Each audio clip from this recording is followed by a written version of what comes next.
igihe ntabwo gihatirizwa, iyo gihatirije birapfa. N'ubuzima ntabwo buhatirizwa, iyo ubuhatirije birapfa. Ama-G yaravuze ngo igisenge cyishongoye kuri fondasiyo kibagirwa ko ariyo gihagazeho. Aranavuga ngo hafunzwe uwafunzwe igifu, kabone nubwo kitajya cyuzura, igifu tugomba kukiverisa gatatu kose. Ibyo dukora byose dukorera igifu. Umuntu ufunzwe neza rero ni uwafunzwe igifu.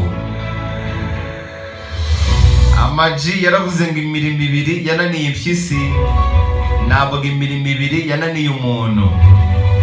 Niba wigereranya n'impyisi, imirimo ibiri izakunanira. Ntabwo imirimo ibiri yananiye umuntu, ahubwo yananiye impyisi. Ama-G yavuze ijambo rikomeye cyane ku rukundo, ngo urukundo nta muntu urugenga, rumeze nk'ibitotsi. Nk'uko uryama ugashiduka wasinziriye, no mu rukundo nuko bigenda, ushiduka waguye mu nyanja y'urukundo. Ama-G ntabwo yumva ukuntu umuntu ashobora kubura akazi kubera kutagira uburambe mu kazi. Waba utarigeze akazi ukabona uburambe ku kazi gute? Ama-G yaravuze ngo divorce ntiyakabaye imbogamizi yo gutuma abantu batinya gukora ubukwe. Ni nk'uko waba uri mu nzira ugahura na moto yagonze umuntu, ugahita uhagarika urugendo ngo nawe batakugonga. Ama-G yaravuze ngo hari abantu basenga baryarya Imana, bakayibwira byinshi nk'aho Imana iba itabizi. Ntabwo Imana bayibutsa kubera ko si umuntu. Hari undi mugabo wavuze ngo amasengesho yacu yakabaye yo gushimira kubera ko Imana ibizi ibyo dukeneye tutaranabivuga. Ama-G yaravuze ngo inshuti nyayo ni kugenda hafi mu bibazo kuruta kuyibona mu bisubizo. Inshuti izabona mu bukwe ariko ukayibura mu kiriyo, iyo nshuti ngo ibihatiriza ubushuti. Ama-G yaratinyutse aravuga ngo abanzi bawe nta mpamvu yo kubana nabo. Gusa ntibivuze ko umwanzi wawe nawe umwishyura kumubera umwanzi. Umwanzi burya ngo umukundira ku ruhande, ariko ntugomba ngo kubana nawe. Kubana n'umwanzi ngo ntibibaho kuri Ama-G the Black. Ama-G yaravuze ngo Imana tuyibonera mu bikorwa idukorera. Iyo ubyutse hari abatabyutse, iyo ni Imana. Iyo uriye hari ababwiriwe, iyo ni Imana. Yaranavuze ngo umuntu si inyama n'amaraso, umuntu ni ikibyihishemo. Yaravuze ngo ibyishimo ni nk'inzozi. Nk'uko udashobora guhitamo inzozi urota, ni nako n'ibyishimo utabigenga. Uyu munsi upanga kwishima, ariko hakaza imbogamizi runaka zituma utanezererwa. Ibyishimo rero kuri Ama-G the Black ngo ni nk'inzozi. Ama-G yaravuze ngo amafaranga yagura ibyishimo by'amasegonda. Amafaranga yagura inkweto ariko ntiyagura igitsitsino. Amafaranga agura taro y'inkweto ariko ntabwo agura ibyishimo. Kuri Ama-G the Black ibyishimo ni nk'igitsitsino, mu gihe amafaranga ari inkweto. Yaravuze ngo isomo ry'abantu ku muntu ni umuntu, ibyishimo by'abantu ku muntu ni umuntu, buri kimwe cyose cy'abantu ni umuntu. Yanabishimangiye neza ngo iyo ubuze umuntu umwe wari inshuti yawe, uba umeze nk'umuntu ubuze miliyoni imwe mu gihumbi wari ufite. Kubura inshuti uba uhombye ibyo ufite n'ibyo utaragira.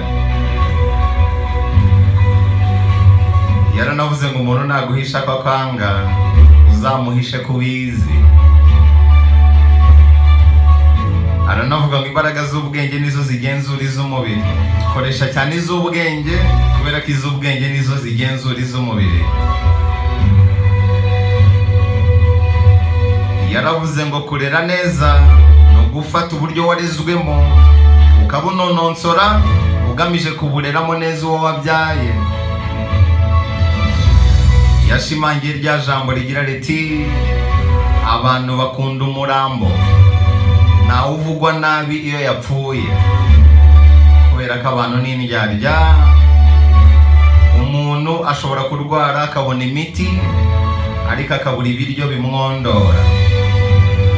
Abantu yabasaba ibiryo bakamutera umugongo ariko yamara gupfa yishwe n'inzara, amavewiti agaparika. Imahanga bagahurura, mu ntara bagatega bagashyashyana, bagakusanya ibifaranga byinshi byo kumushyingura. Abantu bakunda umuntu wapfuye. Nibyo mara mbabwira ngo utarakubwiye ko agukunda ukiri muzima, uzamunyuzemo ijisho ku kiriyo. Utaragutabaye ukiri muzima, uzamunyuzemo ijisho naza kubikorera ku kiriyo. Twige kubwira abantu ko tubakunda bakiriho bakibyumva, tubatabare bakiriho bakibyumva. Nta mpamvu yo kuzatanguranwa mikoro ku kiriyo. Ama-G The Black yavuze ijambo rikomeye. Yaravuze ngo urupfu niyo graduation y'ubuzima bwa muntu. Mu ishuri ry'ubuzima urangiza kwiga iyo upfuye. Hari igihe rero ngo graduatinga nabi.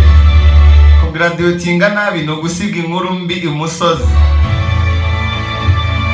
Mugiye gusiga inkuru nziza imusozi ariko ku graduatinga neza, bazasigara bakuvuga ngo iki?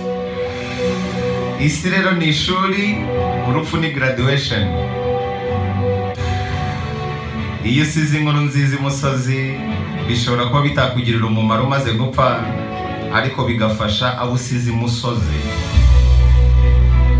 Yaranavuze ngo gukira ni mu mutima no gukena ni mu mutima. Gukira si mu mufuka. Ushobora kuba ukize mu mafaranga ariko mu mutima uri umukene nyakujya. Yaranavuze ngo siporo ya mbere mu buzima burya ngo ni ubukene, na regime ya mbere mu buzima ni ubukene. Ubukene burakunanura waba ubishaka utabishaka. Ngo niyo regime ya mbere. Aranavuga ngo amahirwe tuyiruka inyuma adukwepakwepa, ariko natwe umwaka uduhora inyuma utwirukaho tuwukwepakwepa.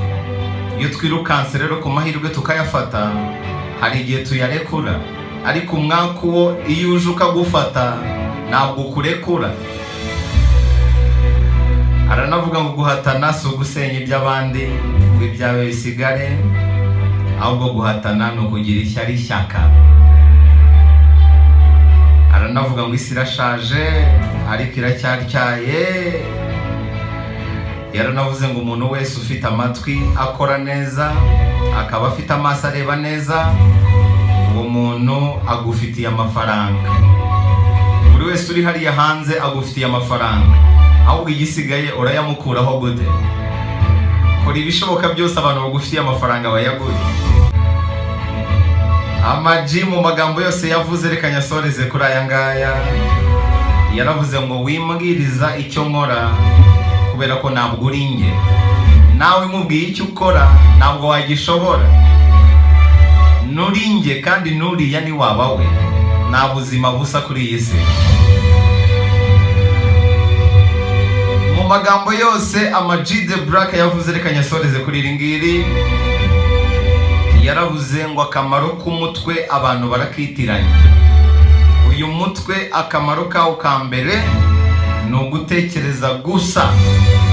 Hari abawushyiraho ibisage, abandi bakawukoresha bikorera imizigo, abandi bakawurimbisha bikomeye, ariko akamaro konyine k'uyu mutwe ni ugutekereza. Imana yaduhaye uyu mutwe ngo dutekereze ubuzima bwacu bwose. Boro zose ziri mu mutwe. Umutima wavamo bakawuhindura, amaguru akavaho, ariko moteri yacu ya mbere ni mu mutwe. Impamvu umutwe ngo uzana uruhara ngo ni uko wakoresheje. Akamaro ka mbere k'umutwe ni ugutekereza gusa.